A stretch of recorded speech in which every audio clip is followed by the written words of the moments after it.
We often make plans for our lives, meticulously charting every step. We draw maps for the future, believing we have control over the destination. Yet, how often have we found ourselves on paths we never intended to walk? We calculate risks, weigh probabilities, and arrange our days with the precision of an architect, only to have a sudden gust of wind scatter our blueprints. It's a strange feeling, this disorientation. You stand amidst the debris of a well-laid plan, a sense of weariness settling deep into your bones. It's not a dramatic collapse, but a quiet, creeping realization that the grand designs we hold so dear are often just whispers against the vast, silent will of something far greater. There is an exhaustion that comes not from physical labor, but from the relentless effort of trying to bend life to our will.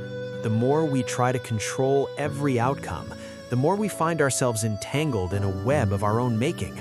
We run faster, push harder, strive for more, yet a hollowness echoes within us. This emptiness isn't a sign of failure, but perhaps a symptom of a life lived too deliberately, too focused on the destination, while forgetting the journey itself. The world spins on, indifferent to our schedules and deadlines.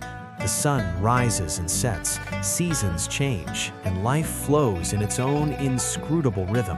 And we, in our frantic attempts to keep pace, end up feeling like strangers in our own lives, disconnected from the very currents we are meant to be a part of. There's a saying that man's plans are no match for heaven's plans. It speaks to this profound truth, this humbling acceptance that our control is limited. We spend so much of our energy calculating, strategizing, and trying to outsmart the course of events. We tally our gains and losses with the diligence of an accountant, constantly adjusting our ledgers, hoping to come out ahead. The more we calculate, the deeper the fatigue sets in.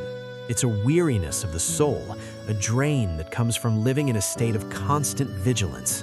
The more we compete, the more we measure ourselves against others, the emptier our hearts become. It's a paradoxical pursuit. In our quest for fullness, we create a void.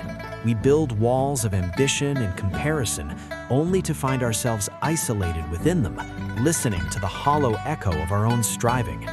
Life, in its purest form, is meant to be a long, meandering journey, not a race to a predetermined finish line. Don't live too carefully. Don't live a life so tightly wound with calculation that there is no room for the unexpected, no space for grace. We are often so afraid of making a wrong turn, of taking a loss. But what you might call a loss today, a setback that seems to derail your carefully constructed future, may simply be a necessary detour. It's a path you didn't choose, but one that was chosen for you, leading you to a place you didn't know you needed to be. Not every loss comes to take something away from you. Some losses arrive with a different purpose. They come to sow a seed. They till the soil of your soul, creating fertile ground for something new to grow. It is in the moments of perceived failure that we often find our greatest strengths. A seed of blessing for tomorrow is planted in the earth of today's hardship. It doesn't sprout immediately. It requires time, patience, and the gentle rain of experience. But it grows, quietly and unseen, preparing to blossom when the season is right. Heaven's way is not noisy. It doesn't announce its presence with trumpets or fanfare. It operates in the quiet spaces, in the subtle shifts of fortune and circumstance.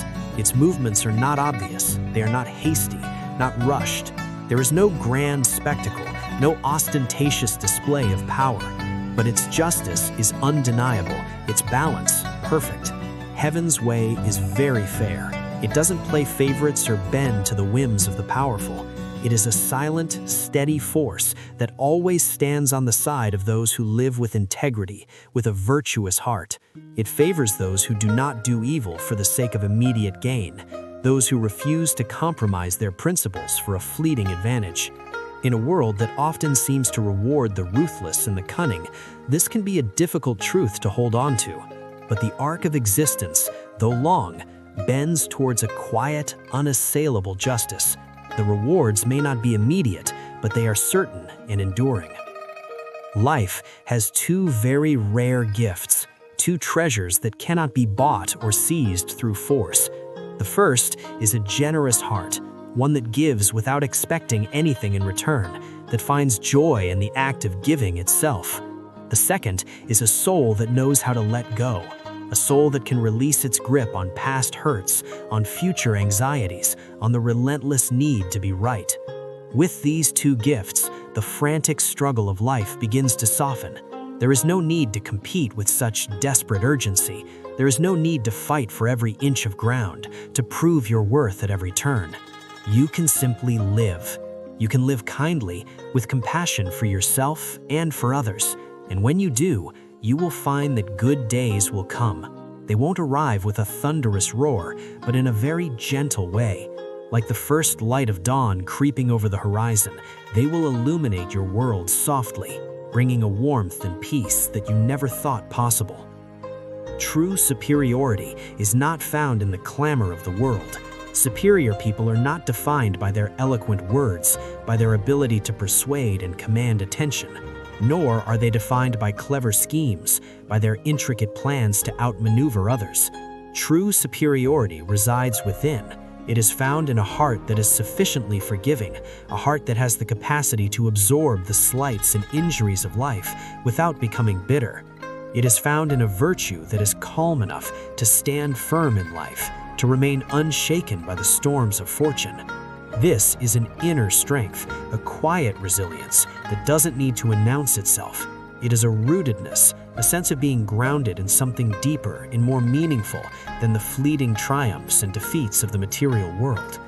This world is strangely fair. It has its own subtle and mysterious system of accounting.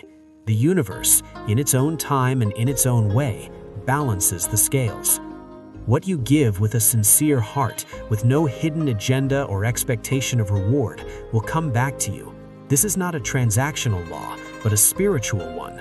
The return is not always immediate or direct. It will not be noisy. It will not be hasty. You may not even recognize it when it arrives, but it will come back, more beautiful and gentler than you think. A kindness you offered to a stranger may return to you as a moment of unexpected peace. A forgiveness you extended may come back as a lightness in your own soul. The generosity you showed may reappear as a surprising abundance in a time of need. The universe conspires to return the energy you put into the universe in forms that are more profound and lasting than the original gift. Therefore, live. Live as if tomorrow there will be nothing to regret. This doesn't mean living recklessly, but living fully with an open heart. Live kindly. Let your actions be guided by compassion rather than calculation. Live generously. Share what you have, whether it be your time, your resources, or your empathy, without keeping a tally. And always remember, man proposes, God disposes. Let this not be a source of fear or resignation, but a source of liberation. It is a release from the burden of needing to control everything, a permission to trust in the flow of life. This is just a gentle reminder, a whisper in the quiet of the night for those of us who are living too fast. It is an invitation to slow down, to take a breath, and to listen. Listen to yourself. Listen to the quiet, steady rhythm of your own heart and to the silent, guiding hand that shapes our journeys in ways we may never fully understand.